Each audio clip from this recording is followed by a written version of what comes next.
નમસ્કાર મિત્રો, જીપી સિરીઝમાં આપનું સ્વાગત છે। મિત્રો, આજે તારીખ 5/5/2026 છે અને ઉનાળાની કાળઝાળ ગરમી અત્યારે પડી રહી છે। 41થી 43 ડિગ્રી સેલ્સિયસ તાપમાન હોય છે અને અત્યારે આપણે ખેડા ધોળકા રોડ ઉપર જય ગોપાલ માટલા ભંડાર છે ત્યાં એક માટલું અથવા એમ કહેવાય કે જગ જેવું માટીનો જગ જે નળવાળો હોય એ ખરીદી કરવા માટે આવ્યા છીએ।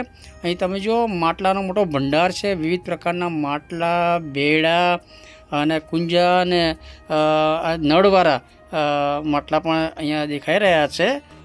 અને મિત્રો, અત્યારે મહત્તમ લોકો હવે કુદરત તરફ પાછા વળ્યા છે, એટલે જે ફ્રીજનું પાણી પીતા હોય એ બધા હવે આ માટલામાં કુદરતી ઠંડુ થાય એવું પાણી પીતા હોય છે। હમણાં જ એક ગેસ્ટ આવ્યા હતા તો આપણે જ્યારે એમને ફ્રીજનું પાણી બોટલમાંથી કાઢીને આપ્યું તો એમણે આરો પાણી પીવાની પણ ના પાડી, એમ કે મને માટલાનું સાદું આપણું પાણી આપો। એટલે આપણને આઈડિયા આવ્યો કે આપણે માટલું તો ઘરમાં રાખવું જોઈએ, એટલે આપણે નળવાળું આ માટલું લેવા માટે અહીંયા આવ્યા છીએ। અને મિત્રો, જે માટી છે, માટીની જે પ્રકૃતિ છે એ પ્રમાણે માટીની પ્રકૃતિમાં એલ્કલાઇન હોય છે, એટલે જ્યારે આપણા શરીરમાં ખોરાકના લીધે એસિડિટી વધતી હોય તો માટલામાં કુદરતી ઠંડુ થયેલું પાણી પીવાથી એસિડ અને એલ્કલાઇનનું સંતુલન જળવાય છે। એસિડિટી અને ગેસ જેવી સમસ્યાઓમાં પણ આ માટલાનું પાણી પીએ તો રાહત રહે છે। ફ્રીજના ઠંડા પાણીની પીને ઘણા બધા બીમાર પડે છે। આ ઉપરાંત પ્લાસ્ટિકની બોટલો જે પ્રોડક્શન થયું હોય ત્યાંથી તો મહિના પછી આપણી પાસે આવતી હોય છે, એ પહેલાં પેકિંગ થઈને કેટલા દિવસો સુધી બહાર એ પાણીની બોટલો પ્લાસ્ટિકની પડી રહેલી હોય છે અને એવી બોટલો ફ્રીજમાં ઠંડી કરવામાં આવે છે, એટલે આ ફ્રીજનું ઠંડુ કરેલું પાણી હોય તો ગળામાં ઇન્ફેક્શન પણ થાય અને કફ થવાની પણ શક્યતાઓ રહેલી હોય છે। માટલાનું પાણી છે શરીરના તાપમાન સાથે સુસંગત રહે છે, એટલે કે જે આપણું માનવ શરીર છે અને વર્તમાન જે ઋતુ ચાલતી હોય એ પ્રમાણે જો પાણી પીવાનું થાય તો આ માટીના માટલામાં કુદરતી ઠંડુ જે પાણી થયું હોય એ પીવાથી આપણા શરીરનું સંતુલન જળવાઈ રહે છે। કુદરતી જે સિઝન, મોસમ, ગરમીની મોસમ, આપણા શરીરનું તાપમાન અને એ પ્રમાણે કુદરતી આ જે માટલા છે, માટીના માટલા, એનું જે પાણી હોય એ સિઝન પ્રમાણે જ આપણા શરીરને સુસંગત રહે છે। શિયાળો હોય તો માટલાનું પાણી એ સમયે એ પ્રકારે જ હોય છે અને અત્યારે ઉનાળામાં માટલાનું પાણી વધારે જરૂરિયાત પ્રમાણે જ ઠંડુ થાય છે, કારણ કે એક કુદરતી પ્રક્રિયા થાય છે। એટલે કે જે બાહ્ય સિઝન છે, શિયાળો અથવા ઉનાળો હોય, પણ જે માટીના માટલામાં જે પાણી હોય એ એના ક્ષાર ને એના ઠંડક ને એ આપણા શરીરને અનુકૂળ સંતુલન જાળવતું જ એટલું ઠંડુ પાણી બને છે। અને બીજું, માટીના જે માટલા હોય છે તો એની અંદર છિદ્રો જે હોય છે એ છિદ્રો પાણીમાં રહેલા ઝેરી તત્વોને શોષી લેવાનું કામ કરતા હોય છે, જેથી પાણી શુદ્ધ બને છે અને માટીમાં રહેલા કુદરતી મિનરલ્સ પણ એ પાણીમાં ભળે છે અને એ રીતે આપણા માટે આરોગ્યપ્રદ પાણી આ માટીના માટલાનું બને છે। એટલે જે માટલા છે એને આપણે દરરોજ સવારે બધા ધોઈ નાખે છે, એટલે જે ક્ષાર ને અથવા જે ઝેરી તત્વ પાણીના હોય એ શોષણ કર્યું હોય એ પણ એમાં સાફ થઈને નીકળી જાય છે અને આપણને કુદરતી પ્રોસેસ ઠંડુ પાણી પીવા મળે છે।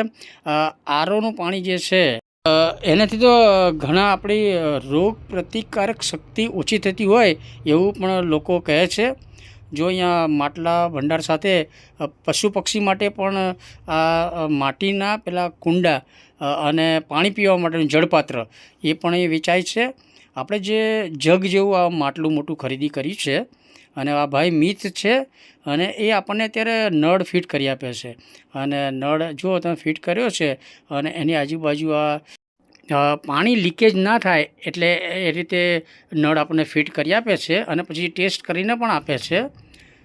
આપ જોઈ રહ્યા છો, આપણે જે માટીનું આ જગ જેવું ખરીદી કરી છે એની ઉપર આ પ્લાસ્ટિકનો સરસ નળ ફિટ કરી આપ્યો છે ભાઈએ અને હવે અંદર થોડી વાર પછી પાણી રેડી અને એનો ટેસ્ટ કરીને આપે છે। પાછળ જુઓ તમે, જબરજસ્ત ગરમી છે, ખેડા ધોળકા રોડ છે, કાળઝાળ ગરમી પડી રહી છે અને અહીંયા ઘણી મોટી સંખ્યામાં લોકો આ બેડા, માટલા અને આવા જગ ખરીદી કરવા માટે આવે છે. એ સાથે પક્ષીઓના માટે જે પેલા માટીના આ જળપાત્ર છે એનું વેચાણ કરે છે. આ બધા જુઓ તમે.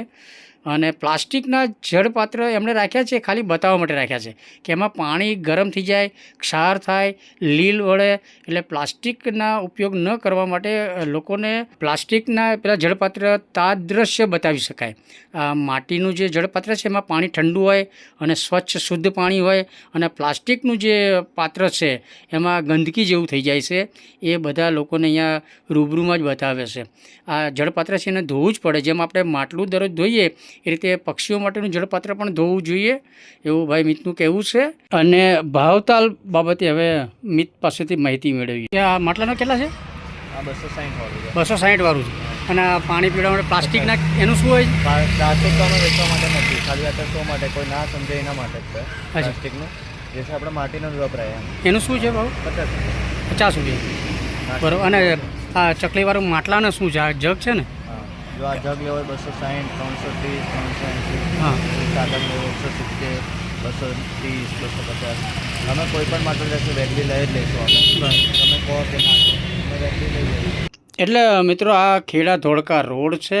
આ ગોબડજથી આપણા મિત્ર આવ્યા છે, એ પણ હવે અહીંયા આવશે. અને જો આ મિતે આપણને એમનું કાર્ડ આપ્યું છે, જય ગોપાલ માટલા ભંડાર. એટલે મેમોરિયલ થોડું શૂટ યાદગીરી માટે કર્યું છે એનું. અને માટલા, કુંજા, કુંડા, આ બધું એ જાતે જ બનાવે છે, પોતે જ બનાવે છે એવું અંદર કાર્ડમાં ખાસ ઉલ્લેખ કર્યો છે. તો મિત્રો અત્યારે ઉનાળાની સિઝન છે અને ફ્રીજના પાણી પીવા કરતાં આરોગ્યપ્રદ પાણી, માટલાનું પાણી, કુદરતી ઠંડુ પાણી થાય એ પીવું જોઈએ. ગઈકાલે આપણે ખેડાનગરના બિગ મોલ, એમાં પ્લાસ્ટિકની વસ્તુઓ ઘણી બધી મળે છે એની મુલાકાત લીધી હતી. આ ઉપરાંત આટલી 41 ડિગ્રી સેલ્સિયસમાં વીજ કંપનીના કર્મચારીઓ કામ કરી રહ્યા છે એ પણ આપણે જોયું હતું, અને આ બધા વિડીયો શેર કરેલા છે. તો આપણા જીપી સિરીઝ ચેનલના આ બધા વિડીયો જોતા રહેજો. વિડીયો ગમે તેને લાઇક કરો, આપણી જીપી સિરીઝ ચેનલ સબસ્ક્રાઈબ કરો અને આપણા વિડીયો જોતા રહો. જય હિન્દ, વંદે ગુજરાત.